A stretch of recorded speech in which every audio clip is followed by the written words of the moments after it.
12 damn targets in week number 2.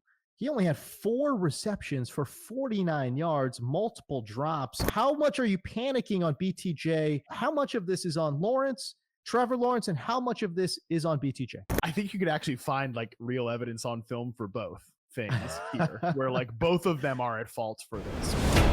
Look at the release. There's your separation. Great route. Stutter and go. Gets by clean. That is unbelievable. Maybe the greatest catch I've ever seen. How much are you panicking on these following players? Brian Thomas Jr., who you teased near the top of the show here, 12 damn targets in week number 2. He only had 4 receptions for 49 yards, multiple drops. How much are you panicking on BTJ? And then my follow-up question there is how much of this is on Lawrence, Trevor Lawrence, and how much of this is on BTJ? I'm glad that you asked that question, because you see this on Sunday when, by the way, nobody really knows what's going on, especially on a 1 p.m. Sunday game. Like, obviously people that are at the Jacksonville Stadium, reporters, stuff like that, you can trust those folks because they're like actually watching it in the stands. They're seeing everything play out and they know the team very well. But I'm talking about like goofballs on their couch on Sunday, nobody really knows what's going on because they're not like dialed into the all 22. They're not really seeing things from that perspective. So usually people just like retreat to their priors in these situations where it's like, oh, well, obviously this is all Trevor Lawrence's fault, or obviously this is like Brian Thomas Jr. is letting Trevor Lawrence down because they're like a Trevor Lawrence believer. So when I go back and I charted this game this morning. I like it. And I also charted his week 1 game as well. But specifically in this game, I against the Cincinnati Bengals week 2, I think you could actually find like real evidence on film for both things here, where like both of them are at fault for this. What's going on? I was watching this game like a hawk, Matt. And I felt that's how I felt. I'm like, man, Trevor Lawrence could help him out a little bit, but damn, Brian Thomas can make some plays too now, right? And I just felt like, it was very much a total failure on both sides, and that's how you end up with the stat line that you got. Absolutely. And I think this is, let's talk about the Brian Thomas Jr. Actually, let's talk about the Trevor Lawrence part of it, because that's pretty easy to get out of the way. There are times where he is just so late on these throws where it's like, just pull the rip, man. Like, let it go. Okay. And it's specifically on the pass where BTJ like kind of like over his head in the end zone. He's kind of, that was one where it's like, don't put the guy in that position, like get that ball out of there faster. And he cleanly catches it. And like, it's a much easier reception, as opposed to then BTJ looks like silly, because he's like, doesn't want to go over. He doesn't want to like combat up for the ball in the air, which he should, by the way. He should be a little more combative, but make the receiver's life a little easier. Right. That being said, and again, that is true of Trevor Lawrence. He is not, and my God, he is not a consistently accurate quarterback. I don't know if I want to call him inaccurate, but like, I do think there's a difference between being inaccurate and like not a consistently accurate quarterback. And there is just no question in my mind that like Trevor Lawrence is not a consistently accurate quarterback. Liam Cohen, I know he believes it too, because he's on the sideline, like hitting his chest, like put it on his chest. And there are so many times where that is true. Like even for De'Ami Brown, like the ball's over his head. For Travis Hunter, he's got to extend for it. For BTJ, you could tell he's bothered by it. And now that being said, though, not every pass where a receiver has to go over the middle of the field is a hospital ball. Okay. Like this idea, and look, there are some quarterbacks that definitely throw their wide receivers hospital balls. I'm not trying to ban the term. We can just call it the Jimmy G if we don't want to call it a hospital ball anymore. It's Jimmy G ball. But there are times when you've got to be a big boy and go over the middle of the field and win against zone coverage, and you're going to take a lick, man. Like, this isn't the damn 90s or the 80s where they're going to rip your head off, but you're going to get hit. You're going to get hit a couple times. It is what it is. Look at Puka Nacua in Los Angeles. Apparently the receivers in LA have a slogan in the locker room. It's like, you don't live forever. And that's just like about, I know, pretty dramatic. I might be able to find it in the middle of us recording. But anyways, like the point I'm trying to make there is that and the reason I think it's instructive is this Liam Cohen offense comes from that Rams DNA. Like this whole idea that, well, okay, Trevor shouldn't be throwing him these over the middle passes, like rifling in against zone coverage. Like, guys, that's what this offense is. We've got to do that. Okay, that's what weaponized Chris Godwin and Mike Evans in Tampa Bay last year. All the like pre-snap eye candy with guys like Jalen McMillan and whatever was to open up the middle of the field. I talk about what I affectionately call Sean McVay bullshit in Los Angeles. Like send tight ends out into the flat, control the flat, and like take eyes away to the middle of the field so you can rip it over the middle. And that's why Puka Nacua is targeted at a berserk rate. And it's why he's so good after the catch, because the offense opens up those lanes. Those lanes are there for these receivers in Jacksonville. But man, BTJ is just like really hesitant right now to go over the middle. Again, I charted this game out. He is really a poor performer against zone coverage. And, you know, my last point before I let you chime in here is just like this is why I don't ever want to distill reception perception down to like one metric, like one catch-all number, because every piece of data matters. There's a lot of things in BTJ's rookie year profile that were awesome, including the 80.8% success rate versus press, which was a 93rd percentile marker, 81st percentile against man coverage. Really good numbers. But if you're picking nits here, and I don't even think it's picking nits, I think it's pointing out areas for growth.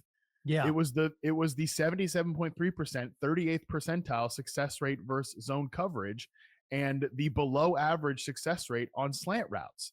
Like these are the two, and by the way, these are the two biggest problems that are facing him right now.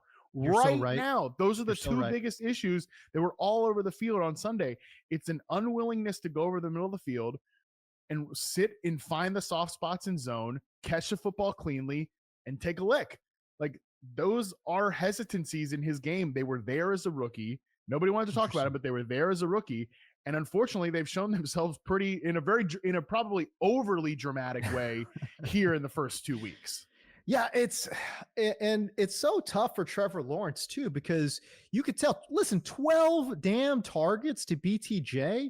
Tell me he doesn't understand the assignment. Like he gets it. He's like, this is one of my best players. I have to get him the football. And yeah, sometimes those balls are not going to be the most accurate balls, but golly, you got to just go up and get it sometimes. So again, when I say, yeah, some of it's on Trevor, some of it's on BTJ.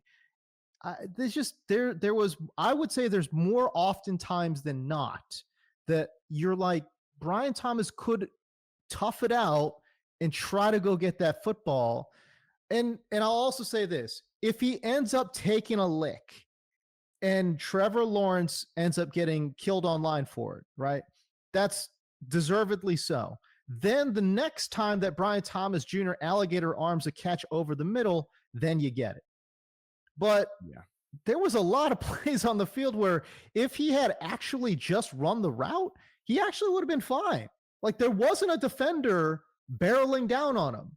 It's almost like a ghost pressure for Brian Thomas, where he's like, ooh, I might get hit, so I'm not going to go full speed here. And so some of these passes look very inaccurate. But Matt, I just was like, yeah, they look super inaccurate because Trevor's thinking, okay, my guy's going this speed, I'm going to throw it to him, and he's not. Then he pulls up, you know. It's really tough. I don't know. It's really tough. Yeah. Yeah, there's like maybe a chicken and egg effect here, you know, where it's like totally what's like really to blame, or, you know, I mean, is it one, can it be like both things are true here? Again, I think that's very possible, but yeah, like for example, there was a play like deep into the game where it's to like a crossing route, dig route. This was in the fourth quarter where Brian Thomas gets 17 yards on again, this is going over the middle of the field. This was, I think, more of a man coverage play, but then Geno Stone is like kind of hanging out in the flats and he sees where the ball's going, and BTJ just kind of has to pull up a little bit on it because it's not like a super accurate pass. And then Geno Stone just pins him. And you could tell getting up too, BTJ's like, And there are a couple of those plays in the preseason too. And you just wonder if it's like in his head, if he's thinking about it. If he has like an issue with Trevor Lawrence. There was another one where like the body language for BTJ is like not great in this game, where like he's getting tight coverage. Like there's a go route situation down the sideline and the ball just sails past him and he kind of looks like, whatever. So I don't know. It's just, my mind goes back to Baker Mayfield, Odell Beckham in Cleveland. That's where my mind goes back to, where we're talking about two. And at that point, everyone said, "Oh, Baker's trash." Got to give the benefit of the doubt to Odell.